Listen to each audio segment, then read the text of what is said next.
अस्सलाम वालेकुम, कैसे हैं आप सब। Welcome back to my channel. President Trophy का final and Sindh Premier League की डेट्स आपस में क्लैश हो रही थी, हमने कल यहाँ पे बात की ही थी। तो अब दरमियानी राह इख्तियार कर ली गई है और वो क्या दरमियानी राह क्या है कि भाई जो प्रेसिडेंट ट्रॉफी का जो फाइनल है वो डिले कर दिया जाएगा, वो सिंध प्रीमियर लीग के बाद खेला जाएगा और सिंध प्रीमियर लीग अपने है कि वक्त के मुताबिक ही खेली जाएगी, जो स्केड्यूल है उसके मुताबिक ही खेली जाएगी, जो कि आई डोंट थिंक सही है। मतलब वही बात है कि आप अपनी प्रायोरिटी सेट कर रहे हो एंड जो आपकी डोमेस्टिक क्रिकेट है, जो फर्स्ट क्लास क्रिकेट है, आपको उसको आप उसको फोकियत नहीं दे रहे हो और आप T20 फॉर्मेट का जो होने वाला है टूर्नामेंट आपका, उसको आप कि ज़्यादा है कि फोकियत दी जा रही है प्लेयर्स की तरफ से या है कि जो भी डिपार्टमेंट्स की तरफ से।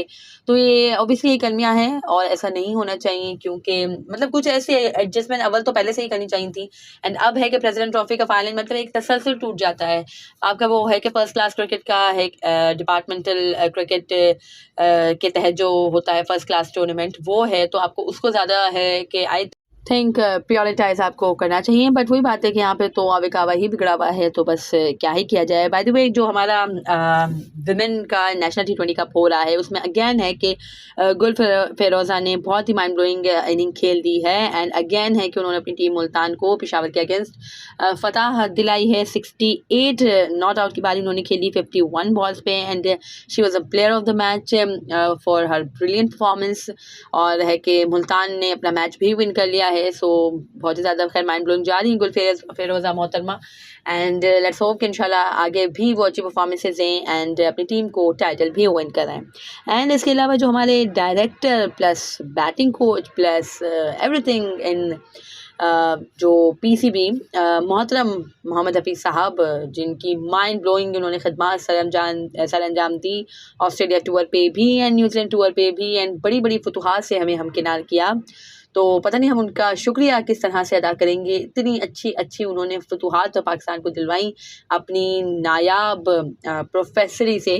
सो खैर उनकी मीटिंग हुई थी, जो हमारे कायम मुकाम चेयरमैन साहब हैं शाह खबर साहब, उनके साथ मीटिंग हुई थी।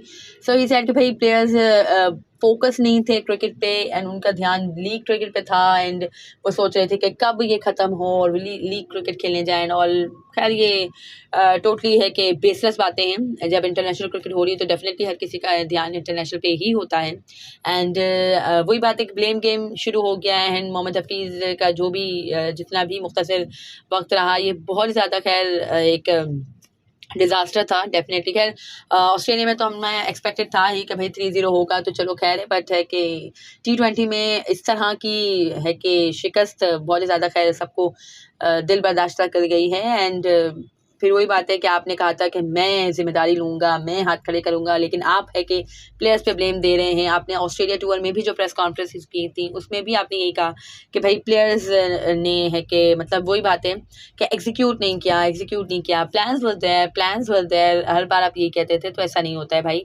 आपके प्लान्स में ही कुछ झोल था, कुछ था। चलो खैर ऑस्ट्रेलिया टूर में तो हमेशा ऐसा होता है, बट T20 में तो हम एक अच्छी टीम है एंड आपने सेंसलेस एक्सपेरिमेंट किए, सेंसलेस डिसीजन किए, आपने कैप्टन को जस्ट पॉपेट बना के रखा हुआ है, जबकि कैप्टन के ही ज़्यादा है कि होनी चाहिए उनकी मर्जी की प्लेइंग 11।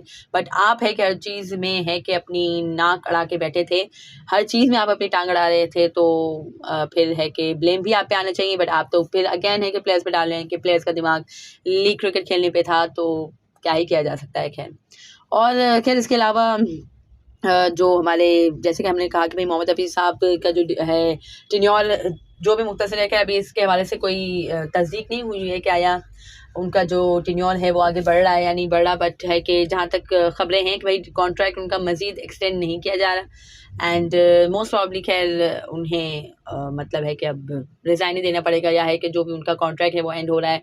तो अब उनका सफ़र भी पाकिस्तान क्रिकेट टीम के साथ आई थिंक एंड हो जाएगा। अब इसके लिए आगे के लिए क्या करना चाहिए, फ़ॉरेन लाने चाहिए, पाकिस्तानी लाने चाहिए। अगेन खैर बहुत से लोग बात करें कि फ़ॉरेन कोचेज़ का जो आइडिया है वो सही होता है, बट आई डोंट थिंक मैं इसके हक़ में बिल्कुल भी नहीं हूँ। भाई आप तरीके के प्लेयर लाओ, यानी सकलैन मुश्ताक साहब अच्छा कर रहे थे पाकिस्तान की टीम के साथ, आप उनको दोबारा है कि वापस ला सकते हैं, या Mohammad Yusuf was mind blowing, आपने उनको उनको भी खैर एक शॉर्ट टर्म का ही उनका मुआहदा था, तो वो उन्होंने ख़त्म कर लिया। वो अंडर 19 लेवल पे आप माइंड ब्लोइंग कर रहे हैं, तो चलो खैर है, उनको अंडर 19 लेवल पे ही आप है कि प्लेयर्स की ग्रूमिंग पे लगा के रखें।